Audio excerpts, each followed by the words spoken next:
remplis de ta soif, Jésus. Nous te désirons, Seigneur. Nous voulons plus de toi, Père. Nous voulons plus de ta présence. Nous voulons plus de ton esprit. Nous voulons plus de ta communion, Jésus. Attire-nous encore plus près de toi, ô Dieu. Précieux Saint-Esprit, conduis-nous encore dans la plénitude de Dieu. Conduis-nous encore dans les parvis éternels. Seigneur Dieu des armées, donne-nous la grâce, Père, de faire de pas de plus vers toi, ô Dieu. Nos cœurs soupirent après toi, Seigneur. Nous te voulons, nous te désirons, Jésus. Alléluia. Seigneur, tu es celui qui comble nos cœurs. Tu es celui qui comble nos vies, Père. Le monde nous a déçus, les hommes nous ont déçus, Seigneur. C'est auprès de toi que nous trouvons notre consolation. C'est auprès de toi que nous trouvons notre bonheur. C'est auprès de toi que nous trouvons notre joie, Jésus. Garde-nous près de toi, Seigneur. Nous voulons demeurer encore et encore dans ta présence, Jésus. Te connaître encore, te découvrir encore, Seigneur. Saint-Esprit de Dieu, conduis-nous ce soir encore. Merci, Jésus, toi qui nous fais la grâce de demeurer dans ta présence. Père bien-aimé, nous voulons ce soir encore que tu nous enseignes, ce soir encore que tu nous instruises, ce soir encore que tu nous parles, Père. Père, je prie que tu me donnes des mots simples, des phrases simples, Yahweh, afin d'expliquer ces choses qui, des fois, sont difficiles à comprendre. Donne-moi, ô Père, de l'expliquer de la manière la plus simple possible, Jésus, afin que nous puissions comprendre ta parole. J'ai besoin de toi, de ton esprit, de ton onction, celle qui nous enseigne toutes choses. Oui, Père, par ton onction, enseigne-nous. Je te le demande, Père, nous te le demandons ensemble avec ton peuple, pour ta gloire, pour notre édification, dans le nom puissant et glorieux de notre précieux Sauveur, le Seigneur Jésus-Christ. Amen. Bien-aimés dans le Seigneur, shalom, shalom. Nous sommes dans la joie, nous bénissons le Seigneur, lui qui nous accorde l'opportunité de nous retrouver encore en ce jour dans sa précieuse présence, dans sa demeure. Que son nom soit glorifié. Nous sommes en train de poursuivre notre enseignement sur ce qui arrivera dans la suite de temps. Nous sommes en train de faire une petite étude des événements du temps de la fin. Et je vais résumer un peu ce que nous avons vu le mercredi passé. Nous étions donc en train de parler de grandes puissances mondiales qui devaient successivement dominer le monde, selon la vision que Dieu a accordée au roi de Nebuchadnezzar, roi babylonien.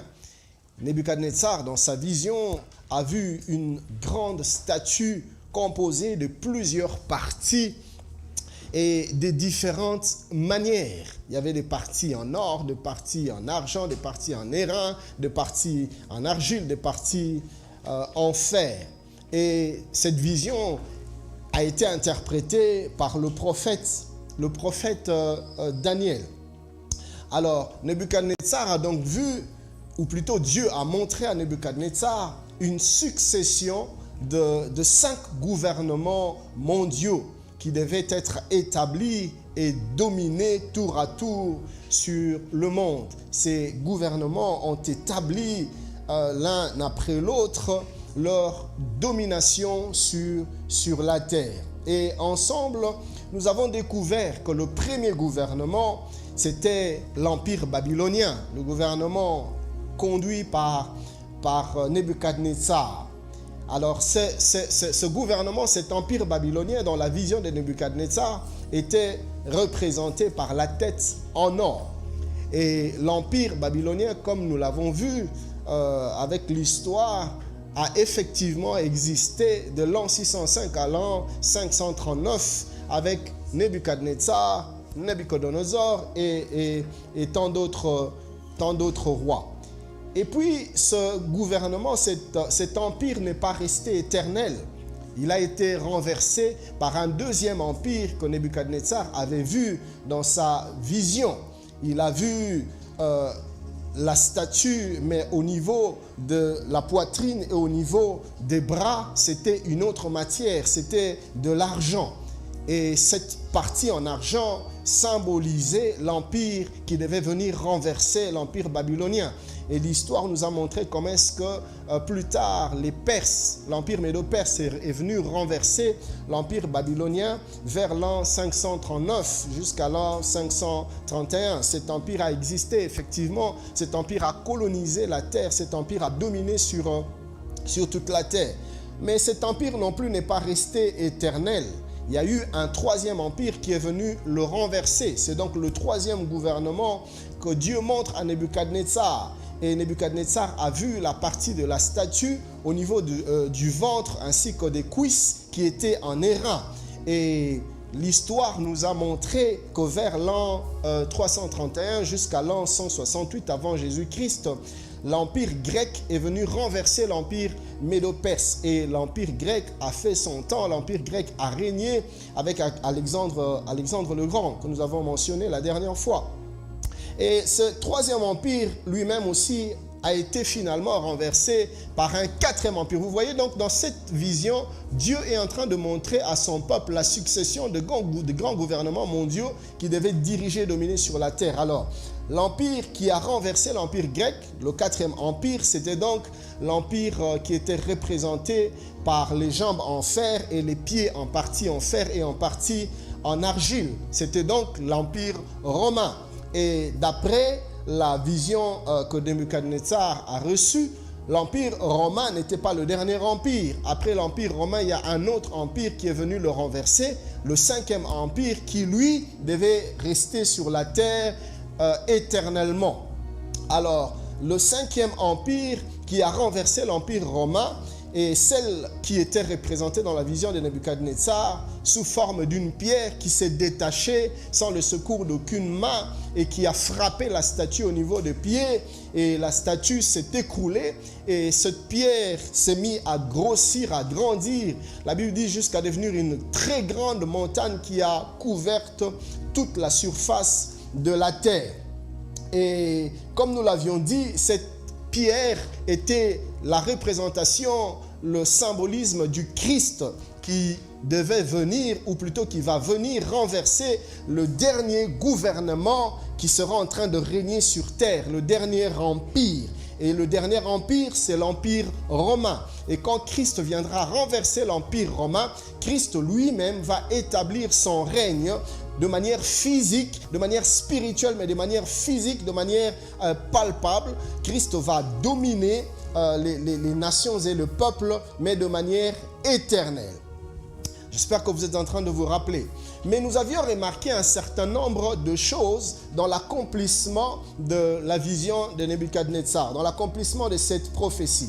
La première chose que nous avions remarqué ensemble, vous et moi, c'est que l'histoire nous parle certes au niveau du quatrième empire, de l'empire romain. L'histoire nous parle de son apogée, mais l'histoire nous parle aussi de son déclin. Et le déclin que l'histoire nous rapporte a été causé par toute autre chose. En tout cas, pas par la vision, pas par les raisons, les causes que Nebuchadnezzar a vues. L'histoire nous dit que l'Empire romain est tombé d'abord par la scission en deux parties, Empire romain d'Orient, Empire romain d'Occident, et puis il y a eu des invasions barbares, et puis il y a eu tant d'autres choses que l'histoire nous raconte. Mais en tout cas, nous n'avons pas vu l'avènement de Christ qui est venu mettre fin au règne de l'Empire romain et puis qui se soit établi, c'est-à-dire le règne de Christ, qui se soit établi sur cette terre de manière physique pour gouverner des nations. Vous voyez, pour preuve, aujourd'hui, on a des nations qui sont gouvernées plutôt par des gouvernements, des fois même païens, qui ne connaissent pas le Seigneur. Ce n'est pas Christ qui dirige, qui gouverne les nations aujourd'hui. Donc, il y a un problème dans l'accomplissement à ce jour. Je dis un problème à la manière des hommes. Alors la deuxième chose que nous avions relevée, c'est que la prophétie représente l'Empire romain, mais de deux manières différentes. Si vous remarquez bien la statue que j'ai projetée là, vous allez voir, la Bible nous en parle, qu'il y a une partie où les jambes sont complètement en fer. Vous voyez, l'Empire romain est représenté par deux parties différentes. La partie des jambes en fer, mais aussi la partie où il y a un mélange de fer et de l'argile au niveau des pieds. Et la Bible nous parle d'une coalition de rois représentés ici dans la statue par les 10 orteils qui se mêleront par des alliances humaines formant comme une sorte de coalition de 10 royaumes et qui va du reste constituer le socle du règne de l'Antichrist. Alors, la question ici, c'est celle de savoir pourquoi est-ce que la vision de Nebuchadnezzar représente l'Empire romain en deux phases, deux matières différentes, deux séquences différentes. La réponse est tout aussi simple. Les deux différentes représentations de l'Empire romain préfigurent deux différentes périodes de l'existence de l'Empire romain dans le temps et dans l'histoire. Autrement dit, l'Empire romain devait exister sur terre en deux périodes de temps distinctes, en deux périodes de temps différentes, non seulement différentes, mais aussi éloignées, séparées l'une de l'autre par plusieurs siècles d'intervalle.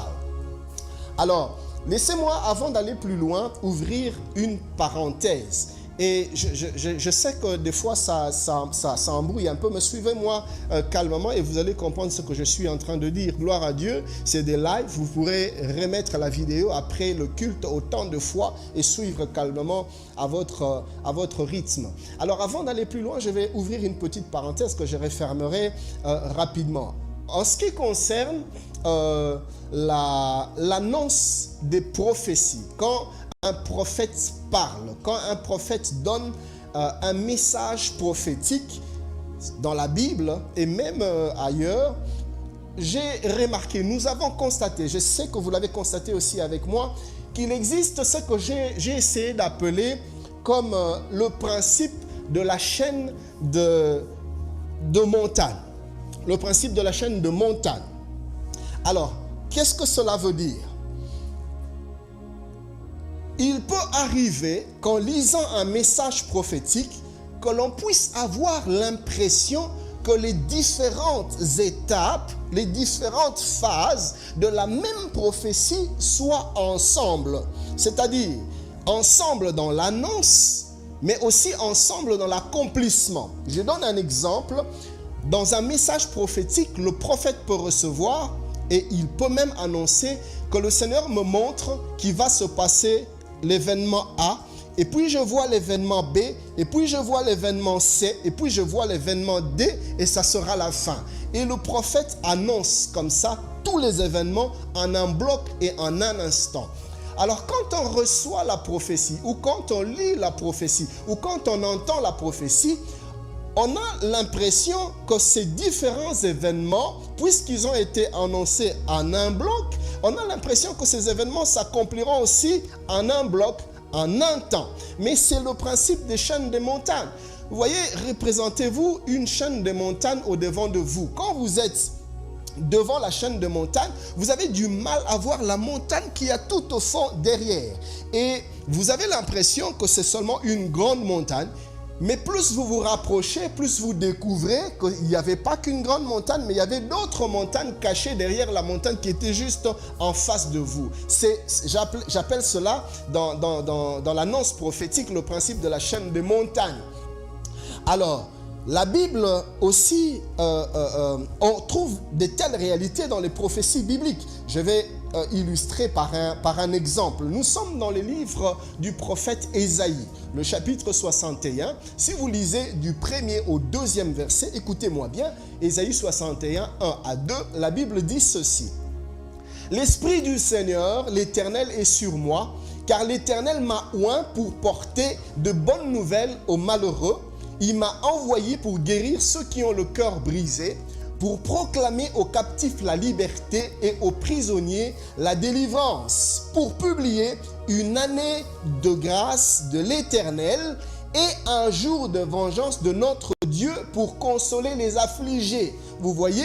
Et quand vous lisez cette prophétie, particulièrement le 2e verset, vous avez l'impression que la publication de l'année de grâce s'est faite au même moment que la publication du jour de vengeance de notre Dieu.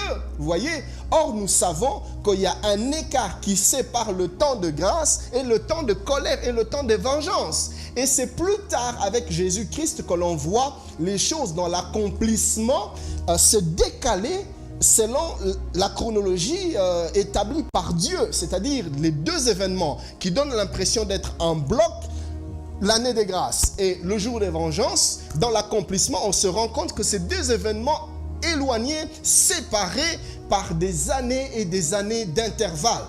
Vous pouvez voir le même texte dans son accomplissement, dans l'accomplissement de la première phase de cette prophétie d'Ésaïe dans le livre de Luc, le chapitre 4e.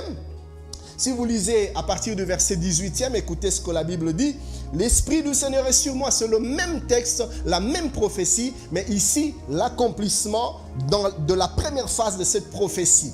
Jésus qui parle, il dit, l'Esprit du Seigneur est sur moi parce qu'il m'a oint pour annoncer une bonne nouvelle aux pauvres. Il m'a envoyé pour guérir ceux qui ont le cœur brisé, pour proclamer aux captifs la délivrance et aux aveugles le recouvrement de la vue, pour envoyer libres les opprimés. Verset 19, pour publier une année de grâce du Seigneur. Alors que Ésaïe a poursuivi en parlant du jour de vengeance, quand Jésus-Christ arrive ici, il s'arrête. Point, full stop. Et le verset 20e, la Bible dit, ensuite, il roula le livre, c'est-à-dire il ferma le livre, le remit au serviteur et s'assit. Et le verset 24-21, la Bible dit, alors il commença à leur dire, aujourd'hui, cette parole de l'écriture que vous venez d'entendre est accomplie. Mais Jésus ne parle pas du jour de vengeance, il s'arrête à parler de la publication du temps de grâce. Pourquoi? Parce que certes, pendant que Ésaïe est en train de donner la prophétie, il donne les deux événements au même moment, l'année de grâce et le jour de vengeance, mais dans l'accomplissement, Jésus est venu d'abord accomplir l'année de grâce qu'il a publiée, et quand il a fini de dire ça, il s'est arrêté. Pourquoi? Parce que le jour du jugement viendra bien plus tard. Vous voyez? Et c'est un élément que l'on doit prendre en compte pour comprendre la vision de Nebuchadnezzar, particulièrement au niveau de l'Empire romain. Deux événements séparés par plusieurs années d'écart, mais présentés ensemble comme un bloc. Alors ainsi, dans l'accomplissement de la vision de Nebuchadnezzar, suivez-moi bien, l'histoire nous a montré que la première phase de l'Empire romain, c'est ce que nous avons vu de l'an 168 avant Jésus-Christ jusqu'à l'an 476 après Jésus-Christ. Puis l'Empire a disparu complètement sans pour autant que le règne physique de Christ soit établi. Parce que la Bible nous dit, la vision nous dit, la prophétie que Nebuchadnezzar reçoit nous dit qu'après l'Empire romain, c'est directement l'Empire du Christ. C'est directement le règne de Christ. Et l'Empire romain sera détruit par Christ qui va établir son règne. Mais la réalité, l'histoire nous montre que l'Empire romain s'est désagrégé à l'an 476 après Jésus-Christ. Et puis, il n'a plus jamais existé. Et non plus le royaume de Christ, on ne l'a pas vu succéder l'Empire romain. Vous voyez, cela veut dire qu'il y a un problème. Et c'est quoi le problème? C'est que c'est deux événements distincts. Quels sont ces événements? L'Empire romain, dans sa première phase, premier événement, l'histoire nous a démontré que ça s'est passé comme ça. Mais il y a un deuxième événement, l'Empire romain, dans sa deuxième phase, qui est encore un événement à venir, que nous allons vivre. Vous voyez, Jésus-Christ n'a pas encore établi son règne. Il faudra qu'il revienne et qu'il établisse son règne en détruisant l'Empire romain. Or, cet Empire romain n'existe pas. Qu'est-ce que cela veut dire? Cela veut dire que l'Empire romain doit renaître et Christ doit revenir détruire l'Empire romain pour finalement établir son règne. Et on parle du règne de 1000 ans que nous allons analyser ensemble avec vous. Vous voyez ça? Et c'est ainsi que la dernière fois, je vous ai parlé de la renaissance de l'Empire romain sous nos yeux, aujourd'hui, de manière très subtile, de manière très sournoise, nous sommes en train de voir la reconstitution de l'Empire romain, sur lequel l'Antichrist va établir son règne.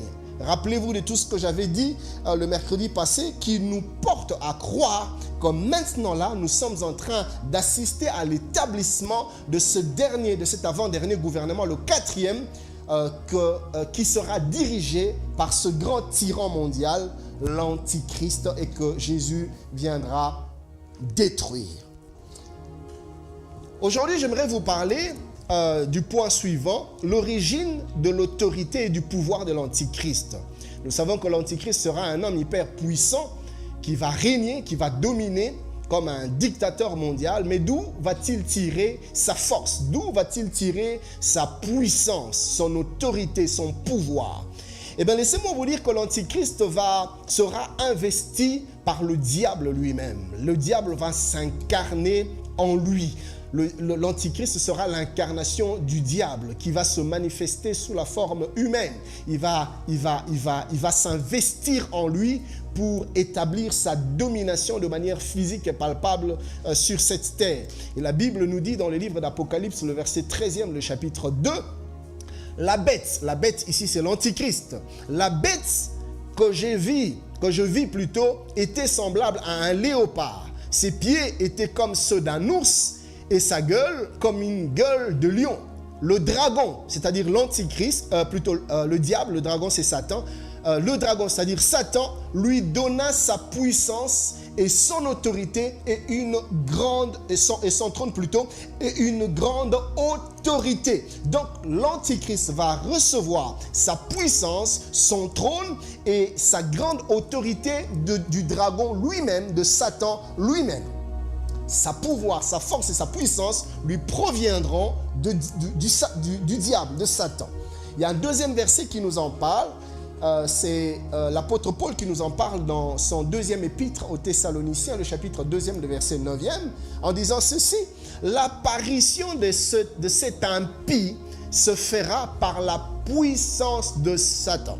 Donc le diable va lui donner sa puissance, le diable va lui donner son pouvoir, le diable va lui donner sa domination, sa grande autorité et son trône, afin qu'il puisse régner en son nom et pour son compte. Alors, pendant qu'il sera en train de régner sur terre, comment se passera son règne? Quelles sont les différentes phases de son règne? C'est ce que nous allons étudier maintenant. Si vous avez des questions, vous écrivez juste sur notre page ou sur notre numéro WhatsApp, vous nous les envoyez et on va se faire le plaisir de vous répondre.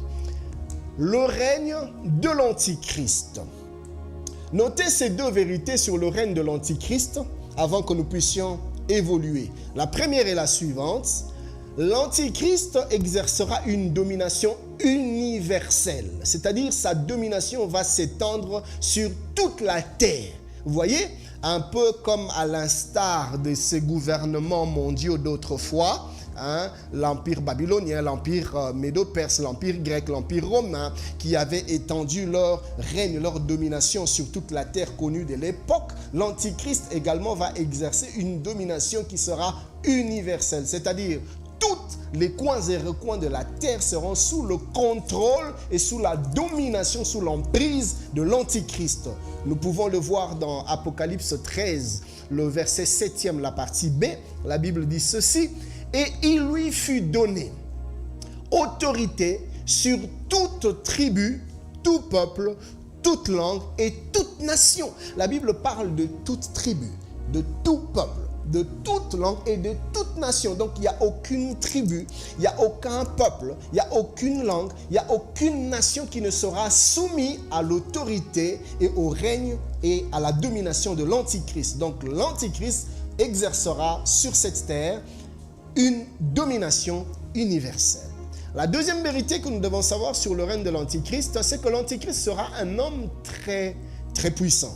Nous pouvons le voir dans Apocalypse 13:4, la deuxième partie.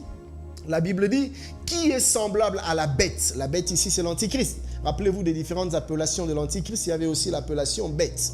Qui est semblable à la bête Et qui peut combattre contre elle? Vous voyez, il sera tellement puissant que personne ne sera capable de combattre contre elle. Aucune armée ne sera capable de combattre contre elle. Bien sûr, les armées humaines. Alors, le règne de l'Antichrist, comme je l'ai dit au départ, sera subdivisé en 2 temps.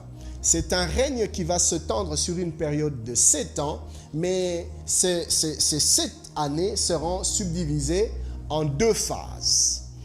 La première phase va durer 3 ans et demi, et la deuxième phase également durera 3 ans et demi.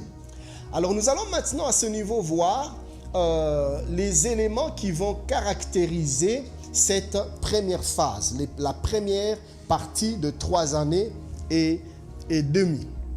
C'est une période qui sera caractérisée par un charisme séducteur, c'est-à-dire l'Antichrist va épater l'humanité, il va impressionner les peuples de la terre par des charismes, c'est-à-dire des prodiges, des miracles, des choses impressionnantes et extraordinaires qui vont épater les hommes, les peuples de la terre. Vous pouvez voir cela dans 2 Thessaloniciens 2, 9 à 10. L'apôtre Paul nous en parle. Il dit ceci: l'apparition de cet impie se fera par la puissance de Satan avec toutes sortes de miracles, de signes et de prodiges mensongers. Voilà pourquoi, chers bien-aimés, j'aimerais nous dire que nous ne devons jamais juger, jauger, niveler la qualité, la spiritualité d'un homme de Dieu ou d'un chrétien par les miracles. Vous voyez, parce que le diable se déguise en ange de lumière et il est capable de créer toutes sortes de miracles. Vous voyez, il ne faut pas suivre un homme de Dieu parce qu'il fait des miracles. Il ne faut pas suivre un homme de Dieu, un serviteur de Dieu parce qu'il a des charismes. Le diable peut reproduire ces choses. Bien aimé, ce que nous devons regarder pour évaluer l'authenticité de la foi d'une personne, c'est pas le charisme, c'est plutôt le caractère. Oui, vous le connaissiez, c'est le caractère, parce que Jésus a dit on le connaîtra par leurs fruits. Et quand il parle de fruits ici, il parle du caractère. On doit voir la crainte de Dieu, on doit voir l'intégrité, on doit voir la constance, on doit voir l'humilité, on doit voir la simplicité, on doit voir la nature de Christ en lui, on doit voir la nature de Christ en nous. C'est par le fruit de l'esprit que l'on sait reconnaître le véritable enfant de Dieu, le véritable serviteur de Dieu, pas par les miracles. Alors arrêtons de suivre les hommes, arrêtons de suivre les prédicateurs tout simplement parce qu'ils font des miracles. Les miracles sont importants, les miracles sont capitaux. J'aime les miracles, j'opère dans les miracles, je cherche les miracles, mais je sais pertinemment que les miracles ne sont pas un signe pour juger de la qualité spirituelle d'une personne. Et vous connaissez d'ailleurs ce texte où Jésus dit que ce jour-là, plusieurs viendront à moi disant, Seigneur, j'ai fait des miracles, j'ai ressuscité des morts, j'ai guéri les malades. Et Jésus leur dira, éloignez-vous de moi, je ne vous ai jamais connu, serviteur d'iniquité. Et pourtant, ils étaient dans les miracles, comme pour dire, les miracles ne sont pas un facteur de reconnaissance d'un vrai enfant de Dieu, d'un véritable serviteur de Dieu. Alors ne suivez jamais personne sur base des miracles, mais suivez celui en qui vous voyez la vie de Christ, en qui vous retrouvez la nature de Jésus. L'Antichrist sera un homme de miracles, des signes, des prodiges, et la Bible dit des prodiges mensongers. Pourquoi? Parce que c'est des miracles, des prodiges séducteurs pour nous éloigner de Dieu, pour nous amener loin de Dieu, pour nous séduire et pour nous écarter de la vérité. Au verset 10e du même texte, la Bible dit « Et avec toutes les séductions de l'iniquité, pour ceux qui périssent, parce qu'ils n'ont pas reçu l'amour de la vérité pour être sauvés. » Rappelez-vous, ici, nous sommes dans une phase où l'Église est déjà enlevée. Nous sommes déjà partis, nous sommes déjà dans les airs. Mais ceux qui auront refusé d'accepter de croire en la vérité, la Bible dit, eux, ils seront séduits par le charisme de l'Antichrist. Pourquoi? Parce qu'ils n'ont pas reçu l'amour de la vérité pour être sauvés. Ils se laisseront donc emporter par les mensonges. Puisqu'ils n'ont pas voulu croire au vrai, ils seront donc séduits par le faux. Donc, la première phase la première phase de 3 ans et demi sera une phase caractérisée par des miracles et des miracles qui vont impressionner les hommes de la terre. Deuxième caractéristique de cette première phase du règne de l'Antichrist, ça sera une période où l'Antichrist va amener de grandes solutions dans le monde. Il va apporter des réponses dans plusieurs domaines, des solutions dans plusieurs domaines. Dans le domaine médical, par exemple, il viendra avec de grands progrès. Il proposera des formules pour trouver des médicaments aux maladies incurables jusque-là. Et quand les hommes vont voir cette intelligence-là, ils seront impressionnés. Et c'est comme ça d'ailleurs que plus tard, ils se mettront à l'adorer. Et pas seulement sur le plan médical, même sur le plan économique. Comme vous le savez aujourd'hui, le monde est très déstabilisé et très instable sur le plan économique. À diverses périodes de l'histoire du monde, nous voyons des problèmes économiques, des crises économiques, des récessions à gauche, des inflations à droite, des déstabilisations par-ci et par-là. Le monde est économiquement instable. Même les grandes puissances que nous pensions autrefois stables, nous sommes en train de voir comment ils sont en train de dégringoler. Pourquoi? Parce qu'il n'y a pas encore de véritable stabilité économique. Et quand l'Antichrist viendra, il va proposer des formules, des solutions qui vont stabiliser l'économie du monde. Les nations deviendront plus prospères. Il va réduire le nombre de chômage. Il va tellement faire des choses sur le plan économique que les hommes de la terre seront impressionnés. Pas seulement sur le plan médical et économique, mais même sur le plan politique et diplomatique. Et semble-t-il, il sera tellement un politicien, un fin diplomate, qu'il pourra même résoudre le conflit israélo-palestinien. Ce conflit qui a duré des années et des années, et on a fait plusieurs tentatives. Les Américains ont essayé. Rappelez-vous des camps David, rappelez-vous de Oslo 1, Oslo 2, rappelez-vous de toutes les tentatives pour réconcilier les Arabes et les Juifs. Ça n'a jamais marché jusqu'aujourd'hui. Le conflit israélo-palestinien demeure, persiste. Et les eschatologues pensent que quand l'Antichrist viendra, il va réconcilier les deux. Et vous allez même voir un peu plus tard pourquoi est-ce que les eschatologues pensent de cette manière. Je vous donnerai un peu plus d'éléments plus tard. Alors, à part les grandes solutions, la Bible nous parle d'une alliance de paix dans cette première partie du règne de l'Antichrist, d'une alliance de paix, comme un traité de paix que l'Antichrist va signer avec Israël. Nous sommes dans le livre de Daniel, le chapitre 9e. Si vous lisez le verset 27e, la Bible dit ceci. Il fera une solide alliance avec plusieurs pour une semaine. Une semaine ici, c'est la période de 7 ans. Une semaine et en 7 jours. Chaque jour considéré comme une année, une semaine représente donc la période de 7 ans, de manière prophétique dans ce passage. Alors la Bible nous dit que l'Antichrist va contracter une solide alliance, un traité de paix avec plusieurs pour une période de une semaine, c'est-à-dire de 7 ans. Mais écoutez ce que la Bible dit, et durant la moitié de la semaine, il fera cesser le sacrifice et l'offrande. Le dévastateur commettra les choses les plus abominables jusqu'à ce que la ruine et ce qui a été résolu fondent sur le dévastateur. Alors, on ne sait pas qu'est-ce qui va effectivement se passer. En tout cas, les événements qui vont se passer ne nous sont pas clairement reportés, mais il ressort de ce texte que l'Antichrist va signer un traité de paix de 7 ans, mais au milieu de la semaine, ce traité sera rompu, ce traité sera brisé. Pourquoi? On ne sait pas trop. Alors, mais revenons un peu plus avant que ce traité soit brisé. Il arrivera un moment où, pour des raisons non plus que l'on ne sait pas encore clairement, Israël va se retrouver dans une situation très critique.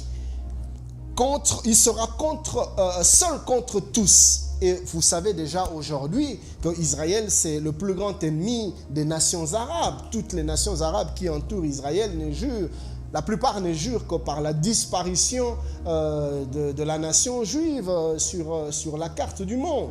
Et les Arabes ont tenté depuis la naissance d'Israël, ils ont tenté à plusieurs reprises de faire la guerre à Israël pour le rayer de la carte. Gloire à Dieu, la main du Seigneur était toujours en faveur d'Israël. Rappelez-vous des différentes guerres qu'Israël a connues. Rappelez-vous de la guerre des 6 jours. Rappelez-vous de la guerre de Yom Kippour, si je ne m'abuse, si j'ai bonne mémoire. Mais en tout cas, Israël a connu plusieurs guerres comme ça contre les nations arabes et il a toujours été vainqueur. Et des fois même, si vous lisez l'histoire, vous allez vous rendre compte qu'il y a certaines guerres où tout était clair. Israël allait perdre la guerre, mais de manière miraculeuse, la situation a été renversée et Israël a remporté. Israël a reculé les frontières, il a gagné des territoires. Et on n'a jamais compris pourquoi, parce que la main de Dieu a toujours été sur Israël. Et même jusqu'aujourd'hui, le Seigneur a même placé les États-Unis comme étant les protecteurs de la nation juive. Aujourd'hui, au niveau du Conseil de sécurité aux Nations Unies, à chaque fois que l'on veut prendre des résolutions, des décisions contre Israël, à l'encontre d'Israël, à cause de ce qui se passe avec le développement des colonies sur la terre palestinienne. À chaque fois que les Nations Unies veulent prendre des résolutions contre la nation juive, les États-Unis opposent toujours son droit de veto. Ce qui fait que beaucoup de résolutions contre Israël ne sont jamais passées parce que les États-Unis sont comme les protecteurs d'Israël. Les États-Unis ont toujours défendu Israël. Et vous allez même vous rappeler que depuis plusieurs années, à chaque fois qu'un président veut monter au pouvoir, parmi les promesses qu'il fait, c'est ramener la capitale de Tel Aviv à Jérusalem, parce que sur le plan biblique, la capitale d'Israël, c'est Jérusalem. Et Obama a fait la même chose, tant d'autres présidents avant Obama ont fait la même promesse, mais il n'y a que Donald Trump qui a pu réaliser cela et le dire aussi clairement et aussi ouvertement. Donc, les États-Unis sont toujours là pour prendre la défense d'Israël. Mais il arrivera un moment, quand l'Église sera enlevée, où, semble-t-il, même les États-Unis vont se rétracter. Même les États-Unis vont un peu comme délaisser la nation juive. Et la nation juive se retrouvera perdue en plein milieu de toutes ces nations arabes. Et c'est en ce moment-là, semble-t-il, selon les études, les analyses des étudiants de la Bible, que c'est en ce moment-là que l'Antichrist, puisqu'il sera établi, il va proposer un traité de paix pour protéger la nation juive. Et Israël va accepter ce traité qu'il va signer et ainsi l'Antichrist pendant un temps va défendre les avantages, les intérêts d'Israël. Mais ça ne va pas durer longtemps parce qu'au bout de 3 ans et demi, la Bible dit que ce traité de paix sera rompu. Gloire au Seigneur.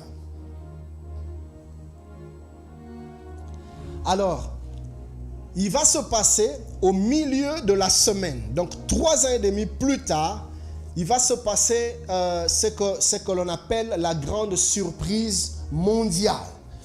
Lisez avec moi 1 Thessaloniciens 5.3, je vais vous expliquer pourquoi. La Bible dit ceci: « Quand les hommes diront paix et sûreté, alors une ruine soudaine les surprendra, comme les douleurs de l'enfantement surprennent la femme enceinte, et ils n'échapperont point. » La version Alfred Cohen dit: lorsque les hommes se diront maintenant règne la paix, parce que rappelez-vous, j'ai dit que dans la première phase, l'Antichrist va régler des problèmes, il va instaurer de paix, il va stabiliser l'économie, et les nations de la terre, les hommes de la terre vont se dire: non mais voilà l'homme que nous attendions, celui que nous voulions, l'homme qu'il nous fallait, il est venu régler les problèmes des hommes, il est venu trouver des solutions, c'est la paix, c'est la stabilité économique, il n'y a plus de guerre.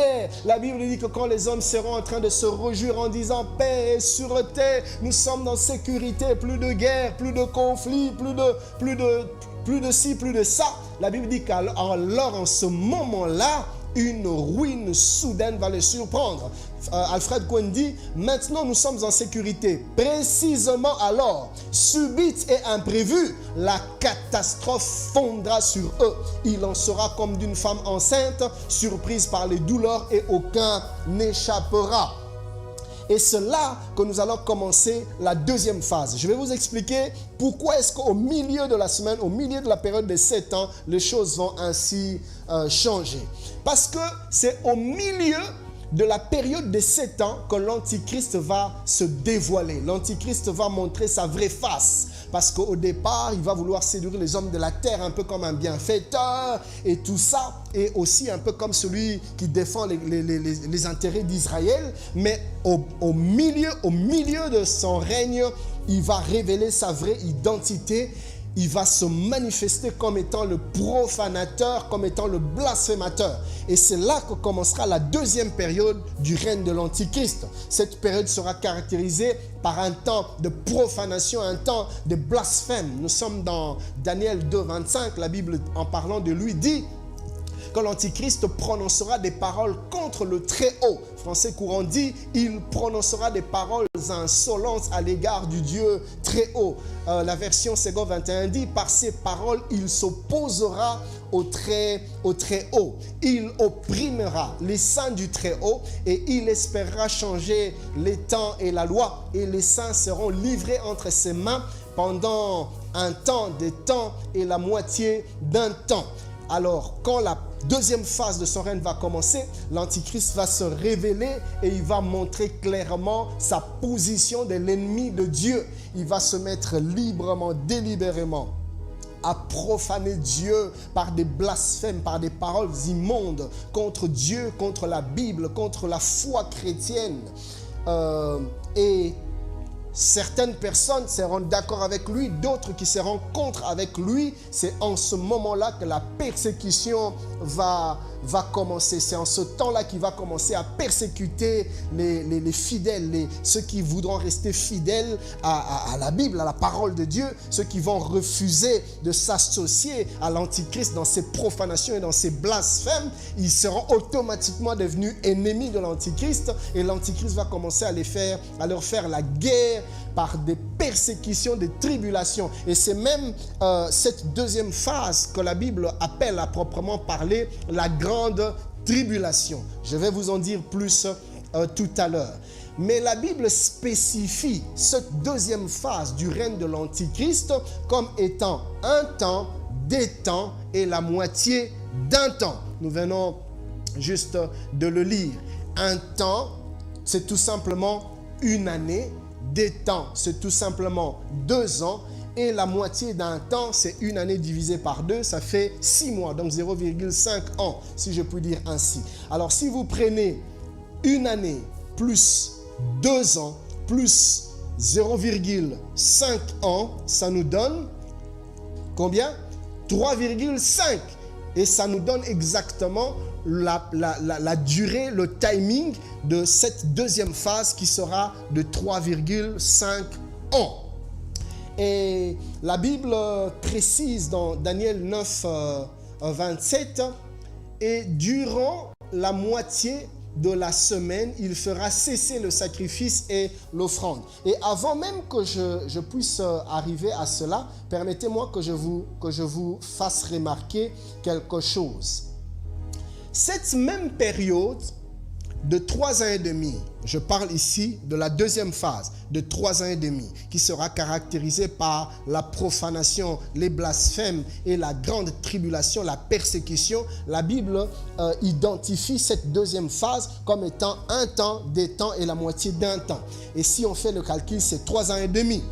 Alors, il y a d'autres passages qui identifient cette même période, mais autrement. Il y a par exemple Jean qui a vu cela sur l'île de Patmos, mais en nombre de mois. Vous pourrez lire cela dans Apocalypse 13, 5. La Bible dit, et il lui fut donné, toujours on parle de l'Antichrist, il lui fut donné une bouche qui proférait des paroles arrogantes et des blasphèmes. Et il lui fut donné le pouvoir d'agir pendant 42 mois. Et si vous prenez 42 mois, 42 divisé par 12, ça nous donne combien? 3,5. Donc, Jean, sur l'île de Patmos, voit aussi une période de profanation où l'Antichrist parle, profère des paroles arrogantes et blasphématoires pendant une période de 42 mois. Une période 42 divisée par 12, ça fait 3,5. Donc exactement la même période que Daniel a vu de l'autre côté. Et ce n'est pas tout. Et si vous allez aussi dans Apocalypse 11, verset 3e, la même période est identifiée, mais en nombre de jours. Apocalypse 11, 3, la Bible dit « Je donnerai à mes 2 témoins le pouvoir de prophétiser revêtus de sacs pendant 1260 jours. » Alors nous allons parler de ces 2 témoins. Les 2 témoins vont intervenir dans cette deuxième période du règne de l'Antichrist. Ça sera quoi leur mission, ça sera quoi leur travail, ça sera quoi leur ministère et qu'est-ce qui arrivera de leur vie. Nous allons avoir une section où je vais parler en détail du ministère de ces 2 témoins. Mais notez au niveau où nous sommes arrivés que les 2 témoins viendront dans cette deuxième période du règne de l'Antichrist qui est identifié dans Apocalypse 11, 13 en nombre de jours, et la Bible parle de 1260 jours. Et si vous prenez 1260 jours divisé par 360 jours, 360 c'est le nombre de jours bibliques. Nous, on parle de fois de 365 jours, mais sur un plan biblique, le nombre d'une année, c'est 360 jours. Et si vous prenez 1260 divisé par 360, ça nous donne exactement 3,5. Donc, cette deuxième phase dans laquelle les 2 témoins seront en train de travailler, identifie aussi la deuxième phase du règne de l'Antichrist, à proprement parler, la période de la grande tribulation. Je sais que des fois, c'est un peu difficile à comprendre comme ça, mais prenez le temps après le culte de revenir et de suivre calmement et de lire aussi les passages que je suis en train de donner et vous allez clairement comprendre ce que je suis en train d'expliquer. Alors, nous étions dans le texte de Daniel 9, verset 27e. La Bible dit ceci. « Durant la moitié de la semaine, il fera cesser le sacrifice et l'offrande. » Très important, suivez-moi bien. La version français courant dit ceci. Pendant la dernière période de 7 ans, l'Antichrist, il imposera des dures obligations à un grand nombre de gens. Au bout de 3 ans et demi, il fera même cesser les sacrifices et les offrandes. Alors, remarquez une chose.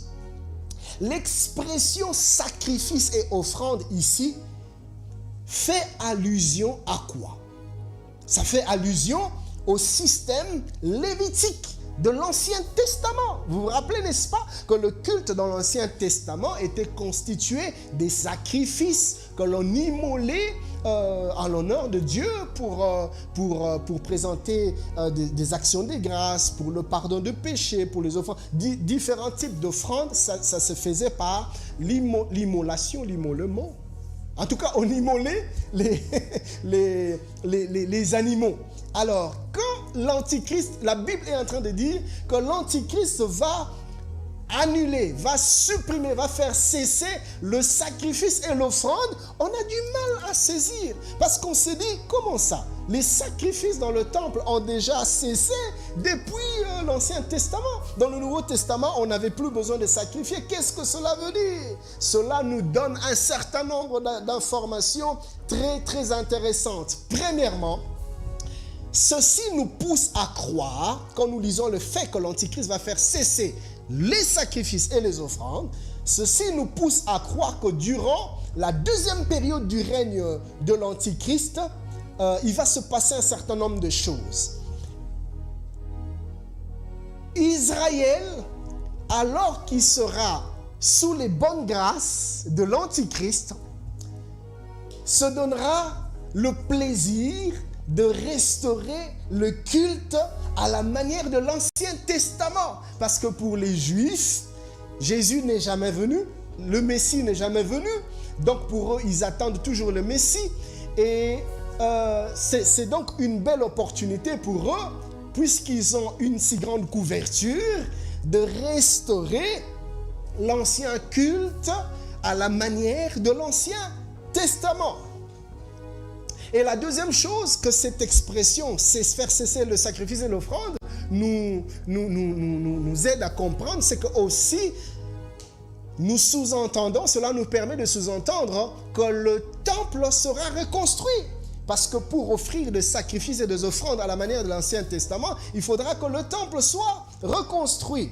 Alors, nous savons du reste que le temple doit être reconstruit, mais pas n'importe où. Le temple doit être, on parle du troisième temple. Le troisième temple doit être reconstruit ou sur un lieu à Jérusalem que l'on appelle le mont du temple. Le mont du temple, c'est le lieu saint du judaïsme. Mais il y a un problème. Le mont du temple est un lieu assez stratégique, pas seulement pour les juifs, mais aussi pour les chrétiens, également pour les musulmans. Et pour les chrétiens, par exemple, il y a à plusieurs reprises, le Seigneur, déjà dans l'Ancien Testament, nous a ramenés au mont du temple. Je vais vous le faire voir avec quelques passages. Si vous prenez par exemple Genèse 22, 1 à 2, quand Dieu demande à Abraham de sacrifier Isaac, c'est où que Dieu lui demande d'aller sacrifier. Dieu lui dit, prends ton fils, celui que tu aimes, ton unique, Isaac, va me le sacrifier à Morija, sur l'une des montagnes que je te montrerai. Et il se passe que Morija se trouve exactement au même endroit dont nous sommes en train de parler, le mont du temple. Retenez ça. Deuxième chose, vous vous rappelez ce texte de 1 Chronique 21, si vous lisez à partir du 18e verset, même jusqu'à la fin, à un moment donné, la Bible dit que David a été poussé par un esprit mauvais pour ordonner à Joab de faire les dénombrements. Joab a voulu résister, mais c'est un péché, on ne peut pas faire une telle chose. Mais David a insisté et on a fait les dénombrements. Et juste après, il s'est rendu compte de son erreur et il s'est repenti, mais c'était trop tard. Il est déjà tombé dans une chose qu'il ne devait pas faire et Dieu lui demande de faire un choix. Fais un choix, soit autant d'années de famine, soit autant de temps où tu seras sous la domination des ennemis, ou soit 3 jours où la peste va ravager ton peuple. Et David dit, mieux vaut tomber entre les mains de Dieu plutôt qu'entre les mains des hommes. C'est ainsi que la peste s'est mise à ravager les enfants d'Israël. Et à un moment donné, Dieu dans sa compassion, quand il a vu que le peuple était décimé, lui-même il ordonne encore à l'ange d'arrêter de frapper le peuple. Et entre-temps, David s'est mis à pleurer, à demander pardon au Seigneur à cause de cela. Et Dieu envoie Gad, son prophète, pour aller dire à David, va dire à David, nous sommes dans 2 Chroniques, 1 Chronique plutôt 21, vous allez voir cela. Dieu dit à son prophète, va dire à David d'aller me sacrifier, me bâtir un autel sur le mont Ornan, si j'ai bonne mémoire. Oui, Ornan, exactement, sur le mont Ornan. Il dit, va dire à David de me bâtir un autel et de m'offrir des holocaustes et des sacrifices sur le mont Ornan afin que ma colère passe. Et le mont Ornan, là où Dieu a demandé à David d'aller bâtir un autel et d'offrir des sacrifices des holocaustes, se trouve être le même endroit où se trouve aujourd'hui le mont du temple. Donc, Dieu demande à Abraham d'aller sacrifier dans cet endroit-là, il demande à David d'aller sacrifier dans cet endroit-là. Et ce qui est encore plus intéressant, c'est que plus tard, nous sommes dans 2 Chroniques 3.1, quand Salomon devait construire le temple de Dieu, le temple de Jérusalem, le lieu qui a été choisi pour construire le temple, c'est le mont Ornan, c'est Morija, c'est le mont du temple. Nous sommes dans 2 Chroniques 3.1, la Bible dit Salomon commença à bâtir la maison de l'Éternel à Jérusalem sur la montagne de Morija qui avait été indiquée à David son père dans le lieu préparé par David sur l'aire d'Ornan le Jébusien. Vous voyez? Et il se passe que si le 3e temple doit être reconstruit à Jérusalem, le 3e temple ne peut être reconstruit que sur le mont du temple, c'est-à-dire l'aire de l'Ornan, c'est-à-dire le mont Morija. Or, il se trouve qu'au moment où je suis en train de vous parler, le mont du temple est occupé par 2 grands monuments très précieux pour les Arabes. Parce qu'aujourd'hui, le monde du temple est sous le contrôle des musulmans, sous le contrôle des Arabes. Et les Arabes y ont construit ce que l'on appelle l'esplanade des mosquées. L'esplanade des mosquées contient 2 monuments majeurs pour l'islam. Le premier monument, c'est la mosquée d'Al-Aqsa. Voilà, c'est comme ça. Mosquée d'Al-Aqsa. C'est un monument très stratégique et très important pour les musulmans, et ça se trouve sur l'esplanade des mosquées, sur le mont du temple, là où autrefois il y avait le temple de Jérusalem. Il y a encore un autre monument des musulmans qu'on appelle le mosquée d'Omar. On l'appelle aussi le dôme du rocher. C'est également construit au même endroit sur le mont du temple. Et le temple de Jérusalem doit être construit au même endroit. Et d'après les informations que nous avons reçues, semble-t-il qu'aujourd'hui, les rabbins juifs ont rassemblé tous les matériels dont ils ont besoin pour rebâtir le temple. Et il semblerait qu'ils ont même retrouvé l'arche de l'Alliance, qu'ils ont gardé secret quelque part. Ils n'attendent que le temps. Je me rappelle en 2011, nous nous sommes retrouvés à Jérusalem avec d'autres pasteurs. Et je me rappelle bien le pasteur Véran Kimvouidi, qui parlait avec les Juifs. On était tous là avec certains Juifs, avec leur tenue. Je ne sais pas si c'était des rabbins. Mais en tout cas, le pasteur leur a demandé, mais comment vous allez faire pour reconstruire le temple? Écoutez la réponse qu'ils nous ont donnée. Ils nous ont dit ceci: nous ne savons pas si le temple va descendre du ciel. Nous ne savons pas si le temple va sortir de la terre. Mais tout ce que nous savons, c'est qu'à cet endroit-là, nous, on va reconstruire le temple de Jérusalem. Vous voyez ça?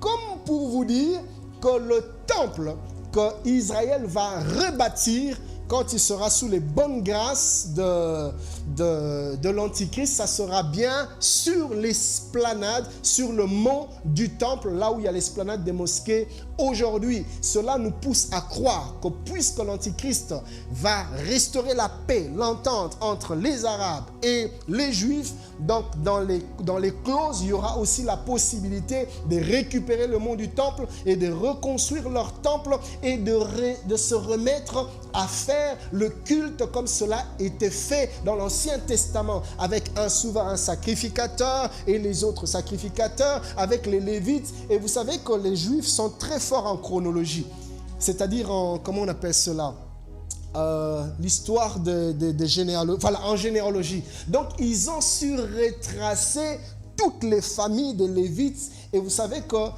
dans les familles des Lévites, il y avait 3 classes. Il y avait les Gershonites, il y avait les Kéatites, il y avait les Mérarites. Et les Kéatites, c'était eux qui étaient parmi eux que l'on trouvait les sacrificateurs. Les autres, c'était seulement des Lévites, mais pas forcément des sacrificateurs pour servir au temple. Et c'était parmi les Kéatites que l'on avait identifié, que Dieu avait sélectionné Aaron et sa descendance pour être souverain sacrificateur. Et les rabbins juifs, dans leur recherche, ils ont déjà retracé la généalogie de Aaron plutôt. Ils savent qui sera souverain sacrificateur et qui sera sacrificateur, qui sera lévite. Ils ont déjà, et vous savez, je vais même aller plus loin. Semble-t-il, ils ont même déjà commencé à faire l'élevage des brebis qui doivent être immolées dans les sacrifices selon les spécificités des traditions juives depuis l'époque de Moïse. Donc au moment où je suis en train de vous parler, les choses sont déjà en train d'être mises en place pour remettre sur pied le culte selon l'ordre lévitique à Jérusalem.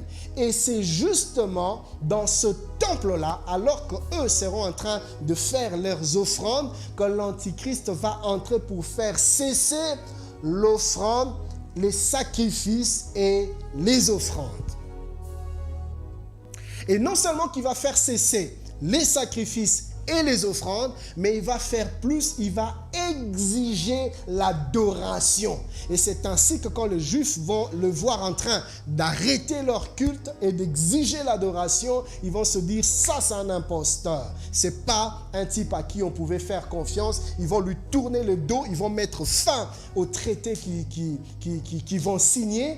Et c'est là que l'Antichrist va commencer à persécuter les Juifs et tous ceux qui seront en train de défendre la foi biblique. Et puisque le temple sera déjà construit, l'Antichrist va faire une chose abominable.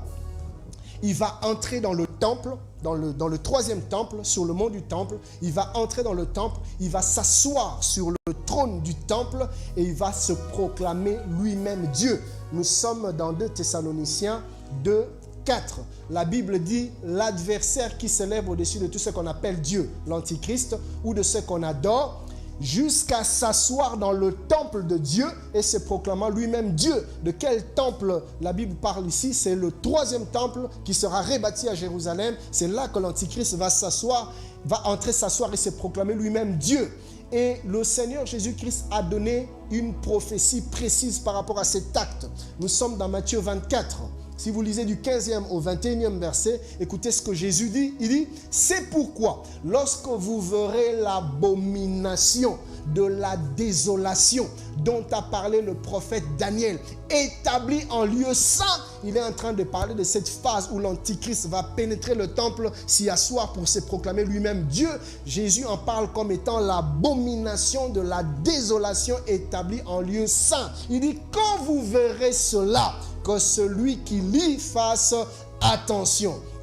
Et vous pourrez continuer la lecture où Jésus dit que ceux qui seront sur les champs ne rentrent pas, que ceux qui seront sur les toits ne descendent pas, car la détresse sera telle que le monde n'a jamais connue, parce que l'Antichrist va se mettre à persécuter le monde et l'humanité, les hommes de la terre, tous ceux qui vont refuser de se prosterner au devant de lui. Se prosterner, oui, l'Antichrist va réclamer au peuple de la terre de se prosterner, de l'adorer, un peu comme Nebuchadnezzar a fait en Babylone. Il a construit, fait faire une statue et il a demandé à tout le monde de se prosterner et Daniel et ses compagnons ont refusé de se prosterner et l'Antichrist va faire la même chose. Et ceux qui vont refuser de se prosterner, ils seront persécutés de la même manière que Shadrach, Meshach et Abednego. Lisez avec moi Apocalypse 13, le verset 8e, mais aussi le verset 15e. La Bible dit ceci, « Et tous les habitants de la terre l'adoreront. » Adoreront qui? L'Antichrist. Ceux dont le nom n'a pas été écrit dès la fondation du monde dans le livre de vie de l'agneau qui a été immolé. Verset 15. « Et il lui fut donné d'animer l'image de la bête, afin que l'image de la bête parlât et qu'elle fit que tous ceux qui n'adoreraient pas l'image de la bête fussent tués. » Alors, ce passage, ce verset 15 aussi mérite une petite explication. C'est qui va animer l'image de la bête, l'image de l'Antichrist? La personne qui va animer l'image de l'Antichrist, c'est celui que la Bible appelle le faux prophète. Le faux prophète, ça sera qui? Ça sera l'homme de main de l'Antichrist. Le faux prophète sera celui qui va passer pour convaincre. Il sera un peu comme celui qui va évangéliser les nations de la terre pour qu'ils adorent l'Antichrist. Vous savez, le diable aime toujours singer Dieu. Il aime toujours imiter Dieu.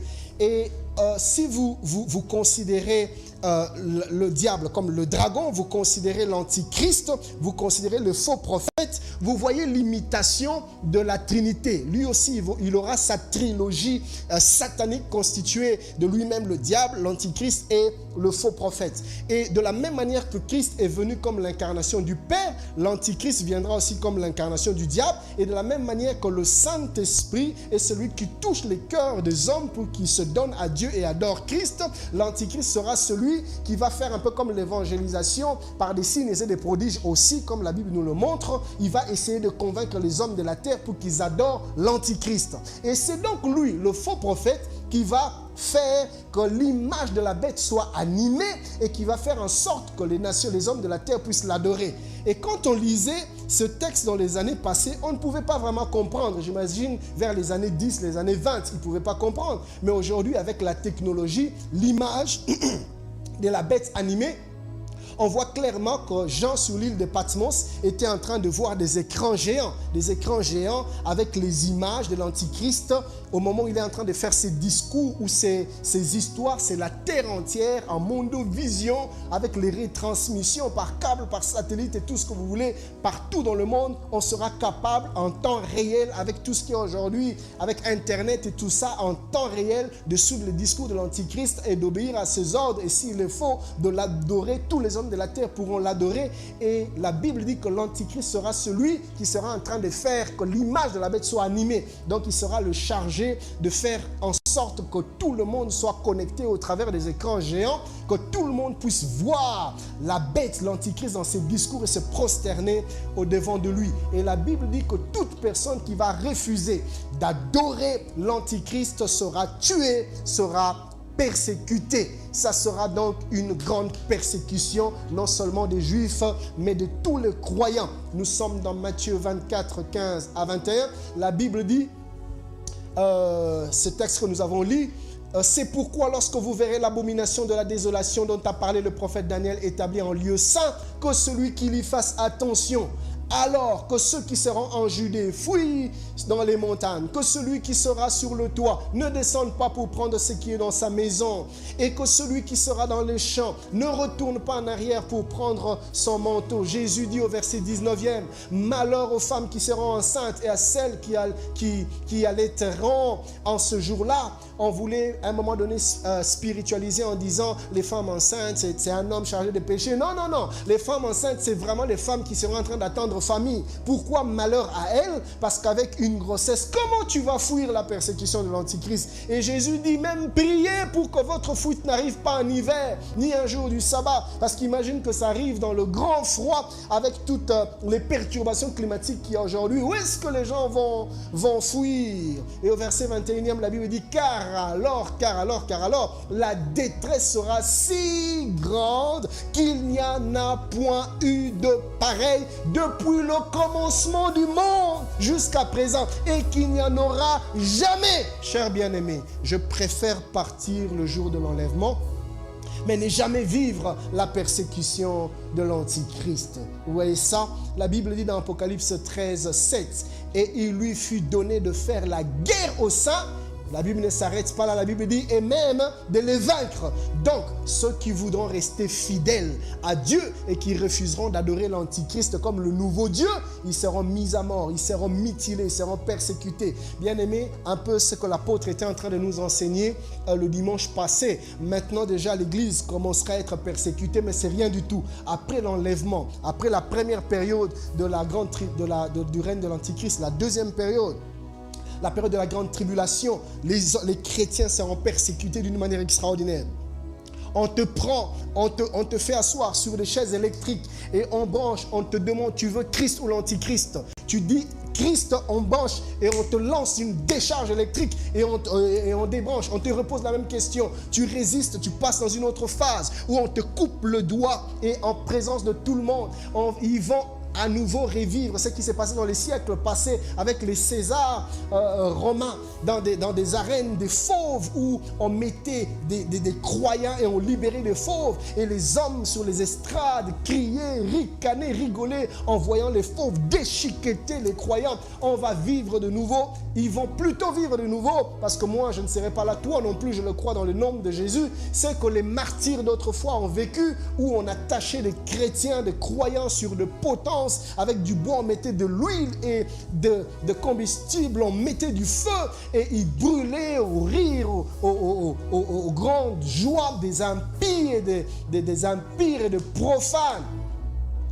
Ces choses, les hommes qui refuseront de se prosterner devant l'Antichrist vont à nouveau vivre cela. La Bible dit dans Daniel 7, 21, « Je vis cette corne faire la guerre aux saints et l'emporter sur eux. » Daniel 7, 25, il dit, « Il prononcera des paroles contre le Très-Haut, il opprimera les saints du Très-Haut et il espérera changer de loi, comme nous avons vu tout à l'heure. » Donc il va persécuter, ça sera un moment de trouble inimaginable. Et c'est alors en ce moment-là que l'Antichrist va instaurer ce que la Bible appelle la marque de la bête, c'est-à-dire une marque qui va identifier les adeptes de l'Antichrist. Et la Bible dit que si tu n'as pas cette marque-là, tu n'auras droit à rien. Tu es malade, tu ne pourras pas te faire soigner. Tu as de l'argent, tu ne pourras rien manger. Tu ne peux pas étudier, tu ne peux rien faire. Mais une fois que tu as la marque de la bête, tu ne pourras plus jamais entrer dans le royaume des cieux. Ou soit tu acceptes de mourir comme martyr et après ta mort tu es sauvé. Ou soit tu acceptes de te compromettre en recevant la marque de la bête, mais ton nom sera à jamais rayé du livre de vie et tu seras à jamais candidat au feu éternel. Et le mercredi prochain, je vais expliquer le fonctionnement de la marque de la bête. Et je vais même vous démontrer sur le plan technologique comment est-ce qu'aujourd'hui, la technologie est prête pour recevoir la marque de la bête. Gloire à Dieu. Nous, Église, nous serons déjà partis. Chers bien-aimés, que ces enseignements nous affermissent dans notre foi, dans notre persévérance. Les petites souffrances du temps présent, frère, ne sont même pas comparées à la souffrance que ceux qui vont rater l'enlèvement vont connaître avec l'Antichrist. Donc, toi qui es encore paresseux, nonchalant dans ton engagement avec le Seigneur, écoutez, tu n'as aucune idée de risque que tu es en train de prendre. Et toi qui ne prends pas encore la décision de donner ta vie à Jésus, frère, tu n'as aucune idée de risque que tu es en train de prendre. Et même si l'enlèvement ne venait pas aujourd'hui, mais tu peux mourir d'une manière ou d'une autre. Seul Dieu connaît le jour du départ des uns et des autres. Cela peut arriver à tout moment. C'est-à-dire, même si on ne part pas avec l'enlèvement, mais la mort peut nous surprendre à tout moment. Et si cela arrivait aujourd'hui, es-tu prêt à la rencontre de ton Dieu? Ces enseignements sont pour nous des alarmes afin de nous pousser à plus de sérieux, d'intégrité, de piété dans notre marche avec le Seigneur. Car la Bible dit de deux qui seront sur un même lit, l'un sera pris, l'autre sera laissé. Les deux qui seront dans un même champ, l'un sera pris, l'autre sera laissé. Pour rien au monde, je n'aimerais rester. Pour rien au monde, j'aimerais que tu restes. Parce que les choses qui arrivent sont redoutables. Jésus parle d'une telle détresse que le monde n'a jamais connu depuis le commencement jusqu'à ce jour et qu'il ne connaîtra jamais. Et ce n'est pas pour toi, ce n'est pas pour moi. Voilà pourquoi Dieu nous envoie cet enseignement afin de nous préparer à partir au jour de l'enlèvement. Que Dieu te bénisse, que Dieu te garde fidèle à lui. Que Dieu t'exauce, toi qui ouvres ton cœur maintenant à Jésus-Christ. Soyez bénis, nous allons prier. Père bien-aimé, s'il te plaît, garde-nous fidèles à toi. Toi qui n'as jamais donné ta vie à Jésus, voici l'opportunité. Là où tu es, lève-toi. Si tu ne sais pas te lever, là où tu es, lève ta main droite. Dis avec moi, Seigneur Jésus, j'ai entendu ta parole. Je t'ouvre mon cœur. Merci parce que tu as tout prévu pour que je ne vive jamais le règne de l'Antichrist. Aujourd'hui, je t'ouvre mon cœur et je te reçois comme mon Seigneur et mon Sauveur. Je crois que tu es mort à la croix pour moi. Je te donne ma vie.